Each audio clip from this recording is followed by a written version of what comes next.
Hi, everyone. Thank you so much for joining.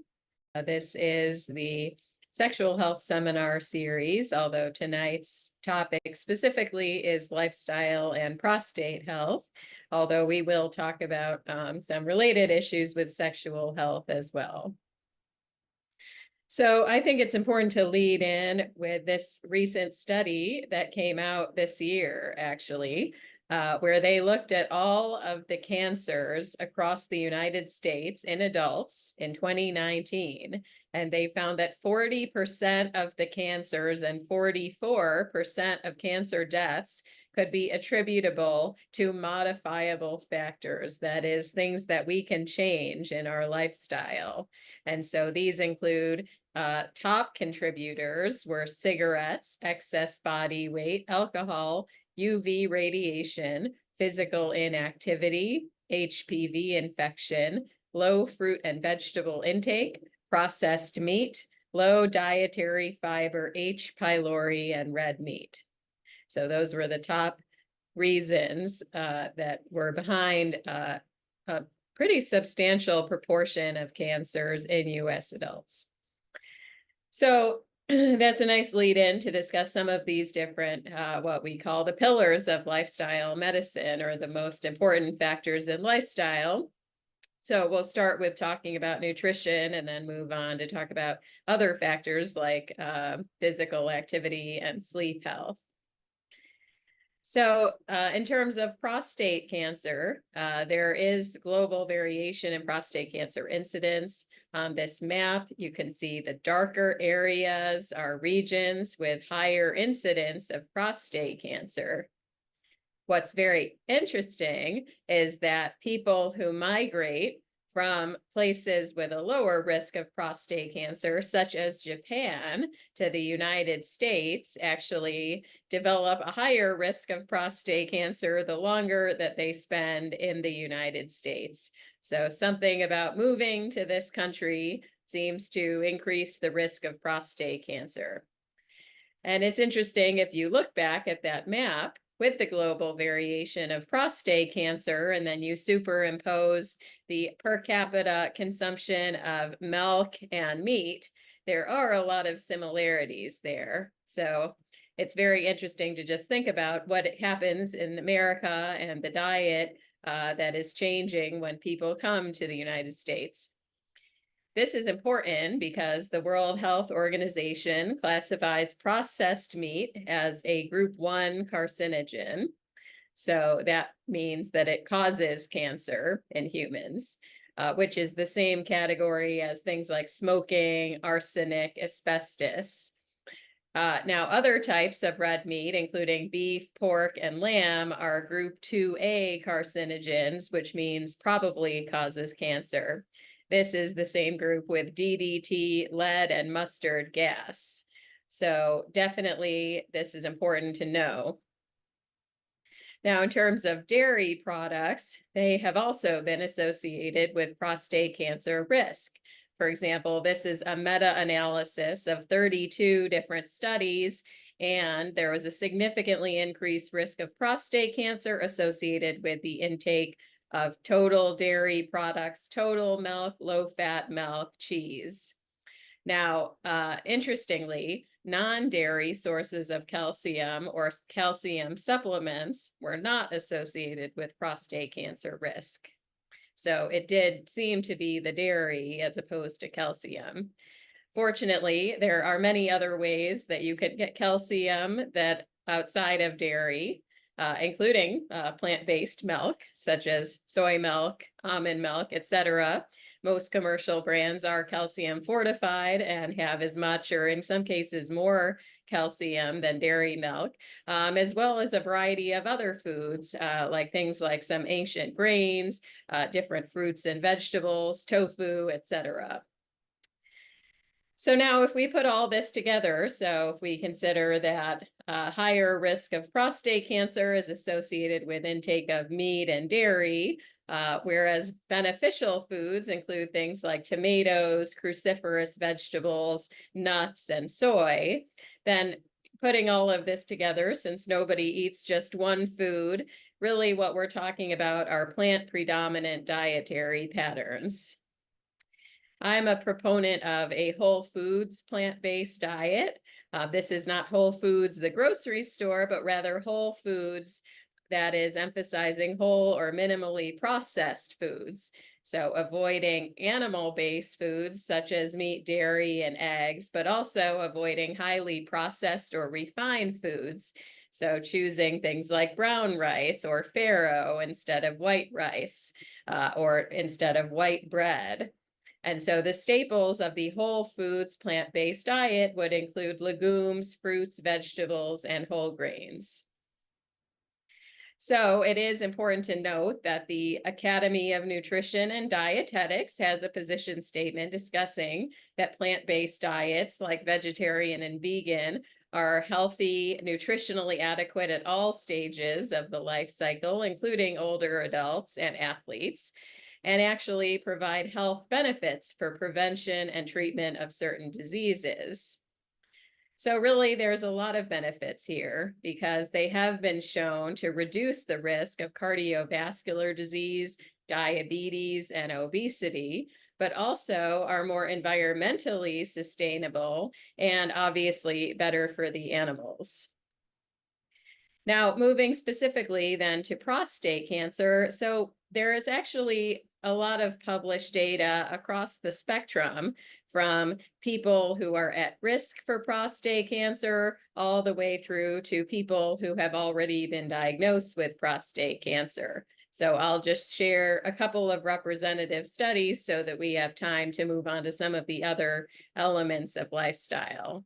But just for example, in the National Health and Nutrition Survey in the United States, this study looked at people who do not yet have prostate cancer and found that higher consumption of healthy plant-based food and less animal-based food was associated with a lower probability of having an elevated PSA, which is the marker test for prostate cancer. In addition, this is a study that I was involved in along with collaborators from Harvard, looking at a very large database, more than 47,000 males from a large cohort study out of Harvard University, which showed that those who consume more plant-based and less animal-based food was associated with a significantly lower risk of fatal prostate cancer, actually about 19% lower in the people with the highest plant-based and least animal-based food consumption. Now, what about people who have already been diagnosed with prostate cancer? Still, it is very important to think about lifestyle. For example, this is a randomized trial by Dean Ornish and colleagues at University of California, San Francisco. They looked at people who had a prostate cancer diagnosis and were on what's called active surveillance, which means that they were just monitoring the cancer. And they found that the people who did an intensive lifestyle modification with a vegan diet, supplements, exercise, and stress management had fewer progression to treatment. Their PSA levels, the marker for prostate, went down, but also other benefits like their cholesterol went down, and the people really stuck with the diet. So it seems that it really is feasible. So this was a good result. Also, patients who have had treatment already for prostate cancer. So this is a study of patients with prostate cancer. They had already undergone prostate surgery or radiation therapy, but they were having a recurrence. And so they actually tried to do this lifestyle modification to increase plant-based dietary consumption along with stress reduction. And you can see in the graph here that their rate of rise was pretty high before the study. But then when they undertook the intensive lifestyle, it actually went way down. It became negative during this early period while they were consuming the most plant-based food. And then when people stopped eating as much, it started to go up a bit, but still not to the point that it was before. So very, very interesting to think about potential role for nutrition at many different time points along the trajectory of prostate cancer. Importantly, we did a systematic review of the literature about a year or two ago, looking at all published studies on vegan or vegetarian diets in prostate cancer, and did not find any that had any evidence of harm. So I think this is really a win-win for prostate health and general health. So I mentioned the concept of lifestyle medicine earlier, although I am originally by training a board certified urologist. I am also now board certified in lifestyle medicine. And the 6 pillars of lifestyle medicine are this whole food, plant predominant nutrition, which we've talked about a bit now, but also physical activity, restorative sleep, avoidance of toxic substances such as cigarettes, social connection and positive psychology, and stress management. And this is really all of the fundamentals that are most important for health and longevity. So I'm going to talk a little bit about how some of these other pillars are also very important for prostate health and for sexual health. So moving next to physical activity, I think everyone should be familiar with the physical activity guidelines for Americans. They recommend 150 minutes per week of moderate intensity aerobic activity. Now, what does that mean? That means that you're doing something that is intense enough that, for example, you could talk, but you can't really sing easily. Whereas vigorous physical activity is another option. So if somebody is already involved in a lot of aerobic activity and prefers a shorter time frame, you could do more vigorous activity where it's hard to even talk because the activity is so vigorous. For that, you would only need 75 minutes per week. And this can be done in any kind of installation you prefer. So for example, 150 minutes, this could look like half an hour, 5 days a week, whatever denominations work for your schedule. In addition, the guidelines recommend muscle strengthening activity or resistance training, weights, body weight exercises, anything that is involved in strength, at least 2 days per week. And there's never too late to start. They recommend even starting with 5 minutes. So what's the most interesting is that the guidelines used to have a lower limit on the amount of physical activity and removed it, because literally any activity is better than no activity, because it's just that important. In fact, just avoiding sitting is so important. If you work at a desk or spend a lot of time sitting, just getting up periodically to do some walking, even just something like that, is extremely, extremely important. So this really aligns well with the American Cancer Society survivorship guidelines, which recommend maintaining a healthy weight, engaging in at least 150 minutes a week of physical activity, same exact physical activity guideline, eating a diet high in fruits, vegetables, and whole grains, and avoiding smoking. So all really the pillars of lifestyle medicine are right in this guideline. So in terms of physical activity, there's just so many choices. It doesn't have to be a burden. This should be fun. Moderate intensity aerobic activity could look like brisk walking, which I'll show you a slide in a minute, has been shown to have benefits in prostate cancer. Dancing, gardening, tennis, cycling. Vigorous intensity could be something like jumping rope, running, vigorous cycling, whatever it is that you enjoy.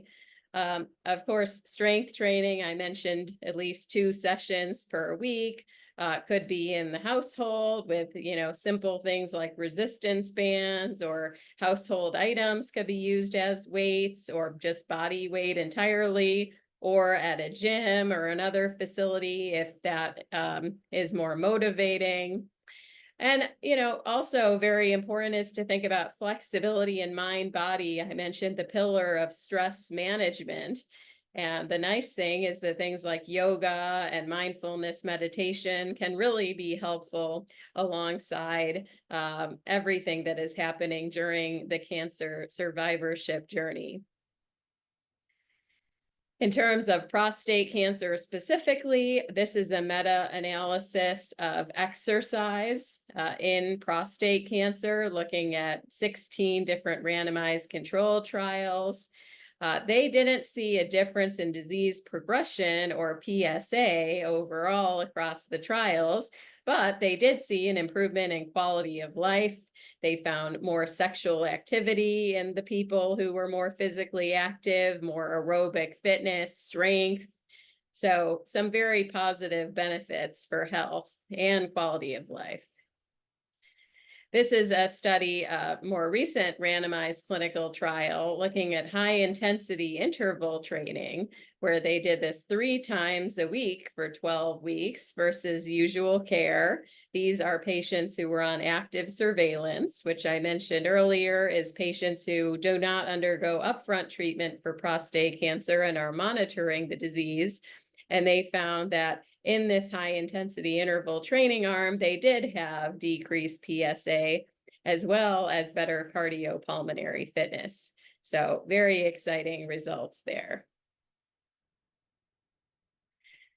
So this is another study. I mentioned before that what I just talked about were from randomized trials, but there are some really excellent observational studies, meaning that the researchers watched what people did as part of their normal life and then looked at how that was associated with their outcomes.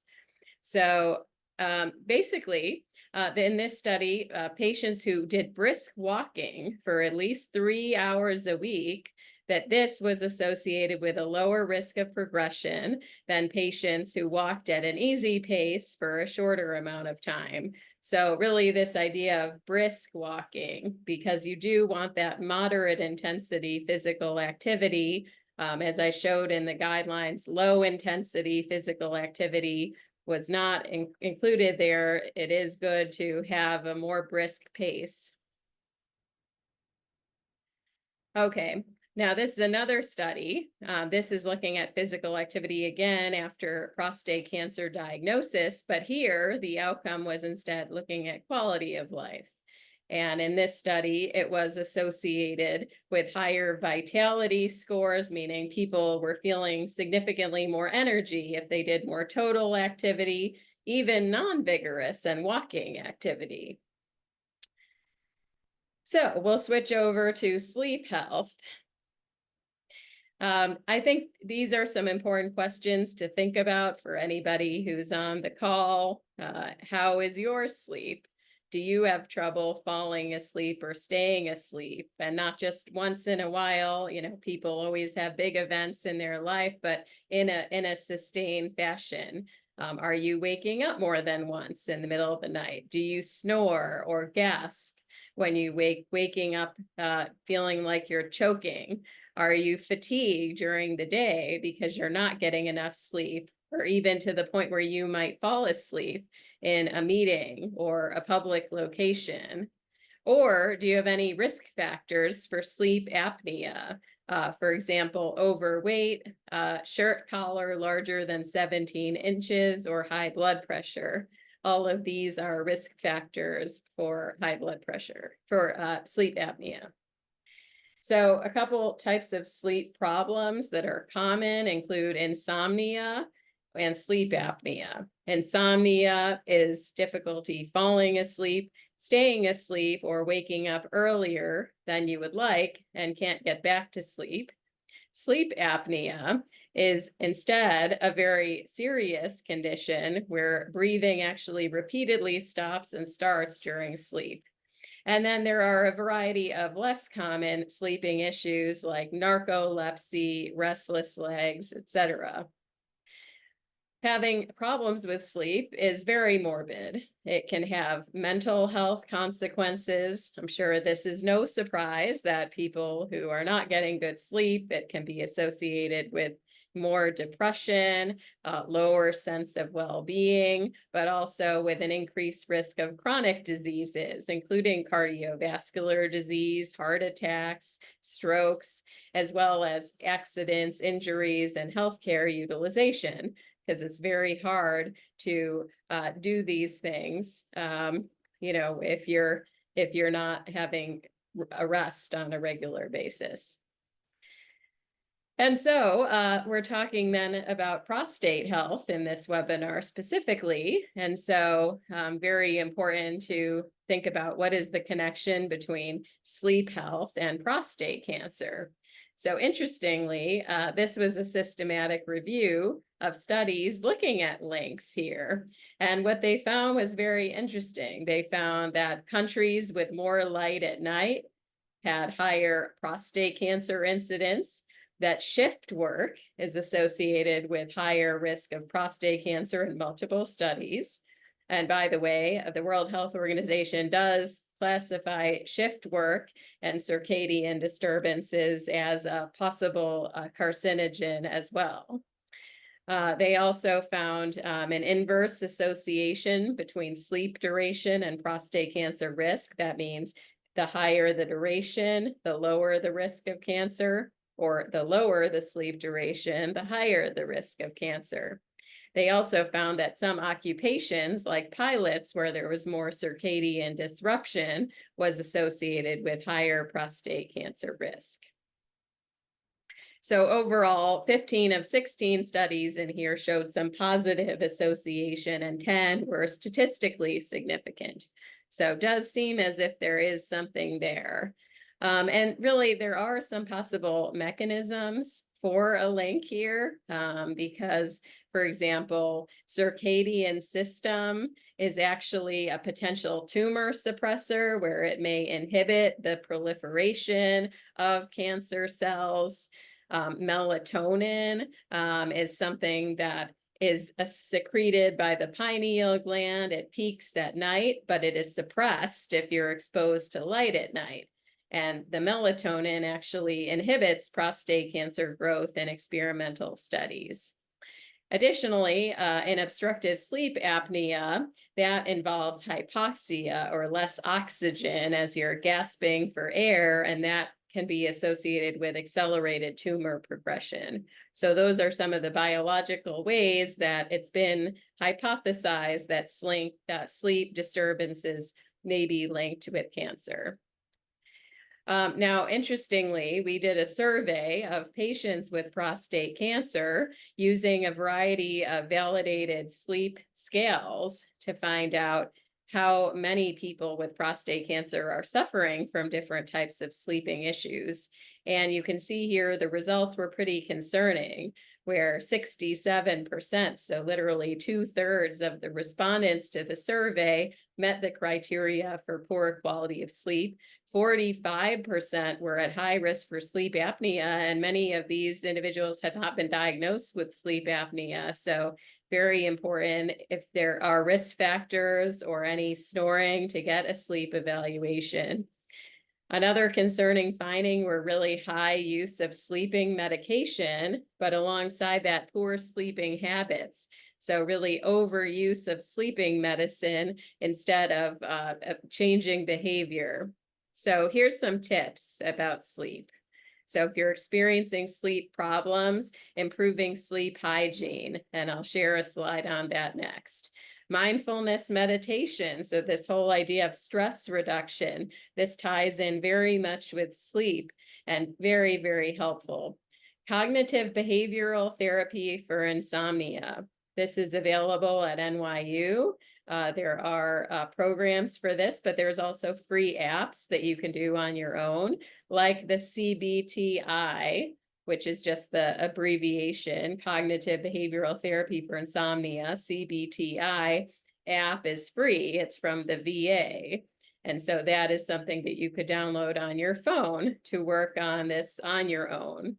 I would be very careful with sleeping medications. Some even have black box warnings. And absolutely, most importantly, definitely see a sleep specialist if you're having issues, particularly anything possibly sleep apnea, such as snoring or gasping for air. So in terms of sleep hygiene tips, some really important things are to consider trying to go to bed and wake up around the same time every day. Light is very important. I mentioned on an earlier slide the impact that light has on melatonin. And so it really changes your circadian rhythm. You definitely want bright light exposure in the morning. That tells your body it's daytime. You definitely want to try to avoid bright light at night. And what that means is not looking at electronics in the middle of the night. Avoid turning on lights if you do wake up in the middle of the night. If you need something, having just a very dim night light would be better than turning on the full overhead light in the middle of the night. Physical activity for most people is best to do in the morning or afternoon instead of at night if possible, and to really kind of get prepared for the sleep incident, not to use electronics or do work or stressful things right up until bedtime, no big meals or caffeine in the evening, and just trying to make the sleep environment as comfortable as possible. Good temperature, comfortable, using the bed for sleeping and sex, not for other activities, so that it really is associated with sleep. So those are just some tips. Now, since this is the sexual health series, I thought it was important to also bring into this conversation how some of these same pillars of lifestyle medicine are very important for sexual health. And you can see some of these comics here that I found online, but these are tongue in cheek, but there is really a lot to these comics. Why this lifestyle medicine pillars are important for sexual health. So now we're going to go back to these same 6 pillars and why they're important. So I mentioned the first pillar is plant predominant nutrition. And that's important because meat is associated with erectile dysfunction, whereas plant-based food is associated with a lower risk. Physical activity is associated with improvements in sexual function. Sleep apnea and insomnia are associated with sexual dysfunction. Smoking as well. And so that's a very important fact. It's widely known that smoking is associated with cancer. Definitely less is known about the relationship of smoking with sexual health, but very important contributor in both males and females to sexual health. And then, of course, in terms of the other pillars, so, positive psychology, relationships, stress, all of these things, if you're having problems in your relationship or stress, these can certainly affect sexual health. And so, quite a few studies out there on plant-based diets associated with a lower risk of erectile dysfunction. These are 2 of the recent studies on this in large populations of males in the United States. And why lifestyle is so important in sexual medicine is really largely related to its strong links with cardiovascular disease. So they often refer to erectile dysfunction as the canary in the coal mine, which is the early warning sign of a cardiovascular event, where even 5 years before a cardiac event like a heart attack, you may first see this with erectile dysfunction. And in fact, young men with erectile dysfunction may have more than 50 times increased risk of future cardiovascular events. So this is actually a really useful warning sign that we need to work on cardiovascular health. And this graphic really explains why this is the case, because if you think about erections are all about blood flow, just like a heart attack or a stroke is about blood flow. And the blood vessels in the penis are extremely small compared to blood vessels in other parts of the body. So you're looking here, this says arterial diameter. So this is just the size of the blood vessel that the blood has to pass through to get in there. And so you can imagine if there's inflammation or atherosclerosis, buildup of plaques in the vessels, then you're not going to be able to get the blood flow in that is needed for erectile function. Now, interestingly, I showed you before a few studies about plant-based diets associated with a lower risk of erectile dysfunction in the general population. I know this seminar is part of the Cancer Survivorship series, so I want to offer some very good news from a study that we published earlier this year showing that actually plant-based diet was associated with better quality of life also in patients with prostate cancer who had been treated with surgery or radiation. In fact, greater consumption of plant-based food and less animal-based food was associated with better scores for sexual function, as well as urinary symptoms and hormonal symptoms, which includes things like energy, depression, and hot flashes. So great to see that lifestyle can really be helpful at different stages of life and in the different stages of prostate health and prostate cancer. For anyone who would like to learn more about plant-based diets, you're welcome to take a screenshot of this, just some different resources that may be helpful in terms of documentaries, books. There's several websites with information and recipes that have been created by physicians and registered dietitians. I myself and many other urologists use the Purple Carrot meal service, which sends kits that you prepare on your own at your home. And a helpful app or website is called Happy Cow, where you can find plant-based food anywhere in the world. It geolocates you and tells you nearby plant-based food options. Very helpful. If you want even more assistance, actually, I believe today may be the last day to register for the Plant Power Jumpstart at Plant Power Metro New York, which is really a very helpful program with dietitians and health coaches and everyone else. In addition, we also do have programming through the Perlmutter Cancer Center for survivorship. So if you would like to learn more about whole food plant-based diet, that's also possible through Perlmutter Cancer Center. Now, talking about erectile function and sexual function and other pillars of lifestyle medicine. So believe it or not, there is also a relationship between sleep disturbances and erectile dysfunction, and in particular, a relationship between obstructive sleep apnea and erectile dysfunction. So basically, there was literally like less than half the risk of erectile dysfunction in people without sleep apnea in this systematic review and meta-analysis, meaning if you flip this the other way, that people with sleep apnea had about twice as much of a chance of having erectile dysfunction. This is a different study where they showed a correlation between daytime sleepiness and abnormal erectile function. So basically, if you're having sleep disturbances and problems at night, then you're more sleepy during the daytime. And so there's some possible mechanisms as to why there is a relationship between erectile function and sleep apnea. And one of these is cavernosal hypoxia. So the corpora cavernosa, that's the inside of the penis where the erectile tissue is located, and it needs oxygen. And so when there's hypoxia, which means lack of oxygen, this can actually be problematic and damaging for these erectile tissues.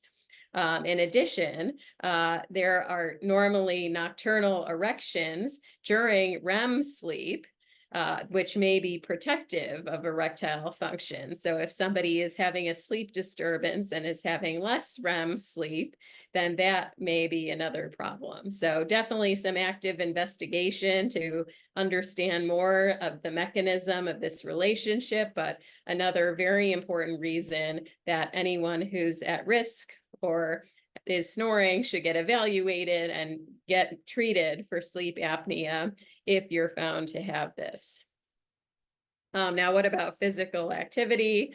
Probably not surprising to the audience that physical activity and exercise, again, another meta-analysis, has been associated with a statistically significant improvement in erectile function score. Similar results have been shown in females as well, with physical activity positively associated with sexual function in females.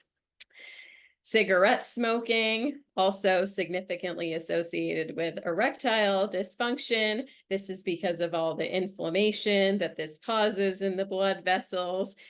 Fortunately, smoking cessation does have a beneficial impact on restoring erectile function. So the good news is that it's never too late to quit, and that this is associated with restoration. So I'll conclude a little early, which will give some more time for discussion, by just reiterating that lifestyle is certainly very important for prostate health and sexual health. First and foremost, eat more plants, since plant-based diets are associated with a lower risk of prostate cancer and erectile dysfunction, emphasizing whole, minimally processed foods. Getting active, so just remember that key amount there. We want to have 150 minutes per week of moderate intensity aerobic activity, or 75 of vigorous intensity aerobic activity, as well as strength and flexibility exercises. This is associated with an improvement in quality of life in prostate cancer, better cardiovascular health, and sexual health. Healthy sleep is very important for prostate and sexual health. So working on those sleep hygiene things that I mentioned. If you do have insomnia, rather than sleeping pills, trying cognitive behavioral therapy for insomnia, available with in-person or virtual programs such as that we have at NYU Langone Health, or through the CBTI app that the VA puts out. And seeing a sleep specialist for any symptoms of sleep apnea. Finally, avoiding smoking and stress management, also very important for prostate and sexual health. So that is it. And I think this is nice because we have some time for some of the questions.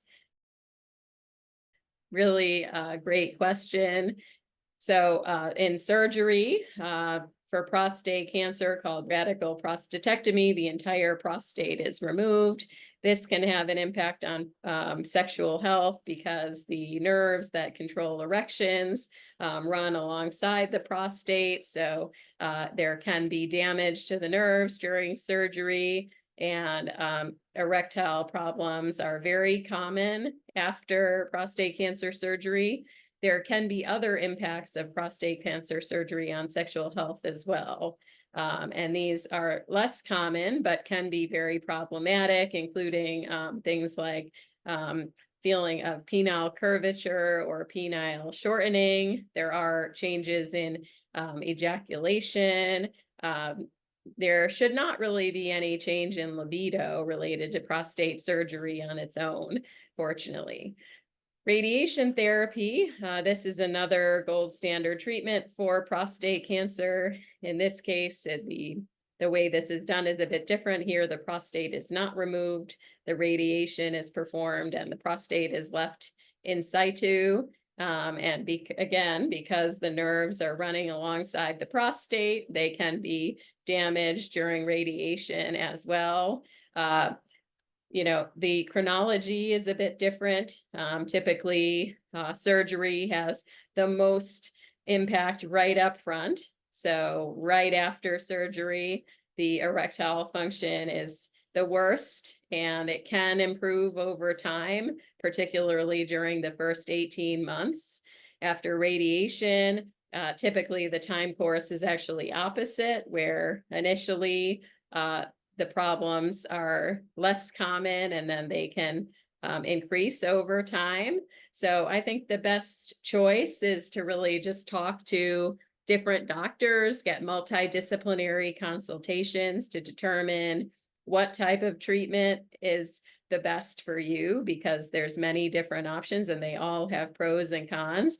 And some people may not need treatment upfront at all. Active surveillance is the standard of care for favorable prostate tumors. And so some people may go even many years without having to do either form of therapy. So very much an individualized decision. So thanks very much for the question. I think I'm a fan of vitamin D supplements. It's actually one of the only supplements that I recommend, along with vitamin B12 for people who are on a plant-based diet. So I think that that is absolutely fine. I do think that dietary habits are very important and that supplements can't replace a good diet. But yes, absolutely, good idea. For sure. Yes, absolutely. And some of the studies I described were not people who were vegan. They were people who were omnivorous, or they, didn't have any specific dietary restriction and just eating a much higher proportion of plant-based and lower proportion of animal-based was associated with significant differences in terms of prostate cancer risk, in terms of erectile function, big differences even within an omnivorous dietary pattern. So I believe 100% with what the questioner asked here, that something is better than nothing for all these things. Now, if you are not going to do a fully vegan diet, I do think that there are some better choices that could be made within an omnivorous diet. So I think still trying to avoid the red and processed meat, since those are carcinogens or cancer agents, according to the World Health Organization, and also dairy, since it's associated with higher risk of prostate cancer. So I think that, trying to minimize those items specifically and choose other things like fish instead would be a better way to do that. But 100%, I think, we don't need to be so extreme. So starting anywhere that you're at, and any kind of changes with either nutrition or physical activity goes a very long way. So thanks. That's really a good question. Well, I think that that is absolutely the case. Hormonal therapy, this is basically reducing the testosterone levels in the body, or the sex hormones. So this can have a very big impact on sexual function. This is actually where the impact is greatest for libido, as opposed to surgery or radiation. So many patients who are on hormonal therapy may have less sex drive. It can definitely affect overall well-being as well, including things like energy, loss of muscle, loss of bone density, some cardiometabolic changes, weight gain even. And so this is where I think these lifestyle modifications become extremely important. Oh, I almost forgot to mention hot flashes. It can really interfere with sleep at night as well. So, but many people need to be on hormonal therapy for long periods of time. So the good news, I want to end this question with the good news, is that lifestyle can really help. So things like physical activity can help with energy levels during hormonal therapy. Eating more plant-based could help with some of the cardiometabolic changes that are happening. Resistance training, especially working with an exercise physiologist, can really help to try to keep up bone density while on hormonal therapy. And in terms of the sexual impact, there are specialists in sexual medicine, and I have to say it's a bit siloed, because in some places, the people who specialize in oncology are different people than the people who specialize in sexual medicine. In fact, within urology, they are different fellowships. So people would either specialize in oncology if they specialize, or specialize in sexual medicine.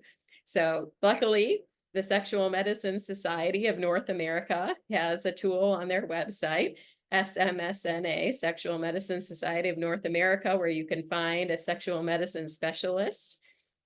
And, there's definitely options, anything from, pills, pumps, different things to help with problems with erections and other issues that can occur during hormonal therapy. So 100% to the viewer's question that it can have a big impact on both sexual function and overall well-being, but I'm at least here to say some good news is there is a lot that we can do to help with all of those issues. So make sure if you are experiencing any of those that you're not suffering in silence and are, taking action to try to get back the energy and the bone density and fight any of the cardiometabolic changes that are happening.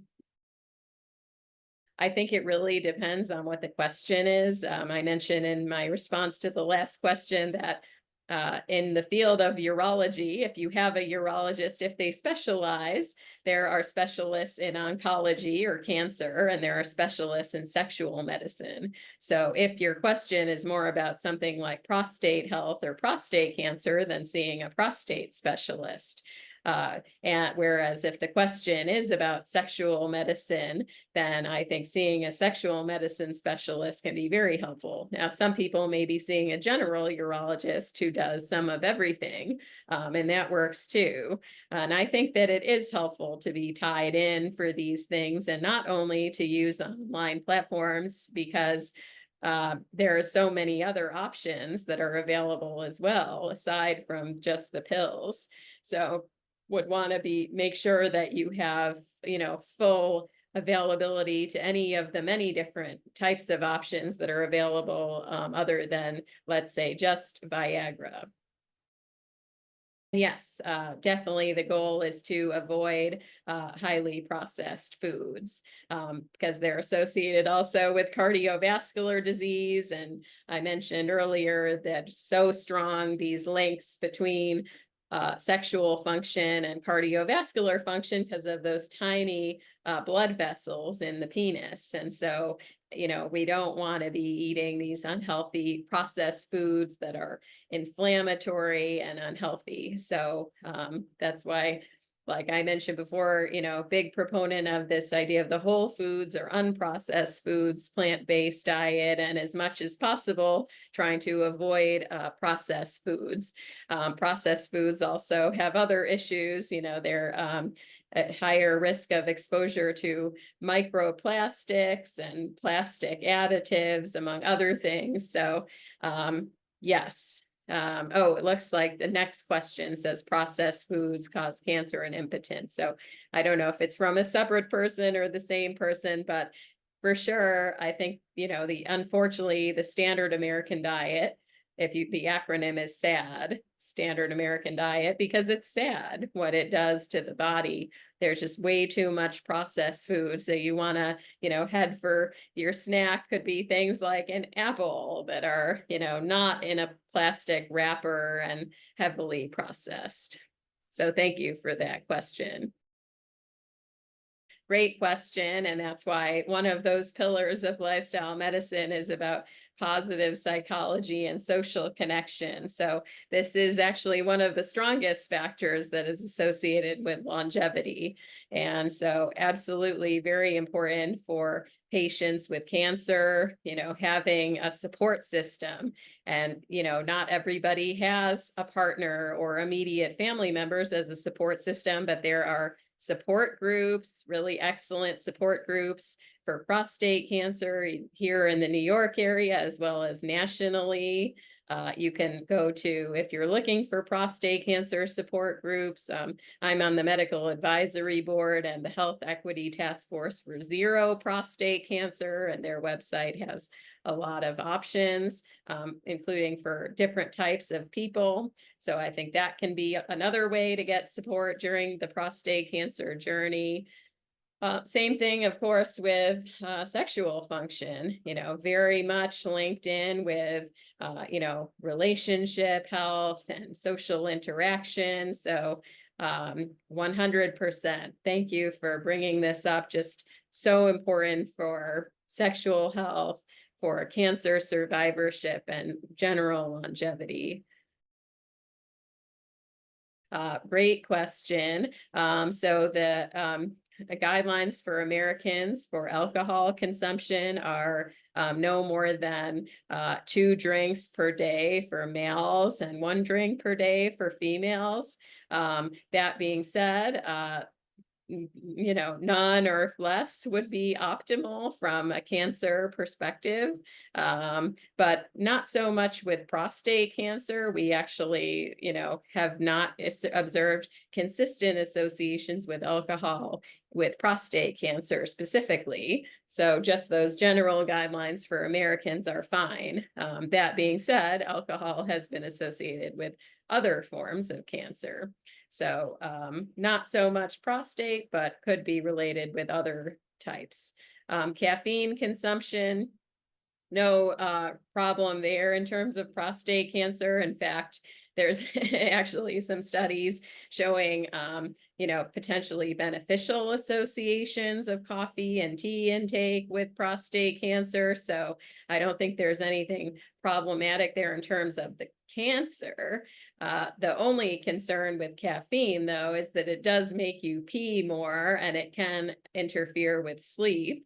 So I mentioned in the sleep hygiene recommendations, certainly monitoring your caffeine. So if you are having sleeping issues, definitely caffeine is something very much to keep an eye on. And if you're having urinary issues, caffeine is a diuretic. It's going to make you pee more if you're drinking things like tea and coffee. So if you're already having trouble with, urinary issues, leakage, more frequent urination, then that is probably something that you would want to moderate, just to not have more issues. I personally, I like my coffee, but if you are going to be busy and not be close to a bathroom, then definitely, something to consider. Nope. Fruits and vegetables have consistently been associated with a lower risk of cancer. Even the American Cancer Society guideline recommends maximizing these in the diet. That being said, I do recommend that you look up the Dirty Dozen online. Those are the ones that have the most concern, and those I recommend getting organic. So just Google the Dirty Dozen. Thank you, everybody, very much for joining the webinar and for these really great questions.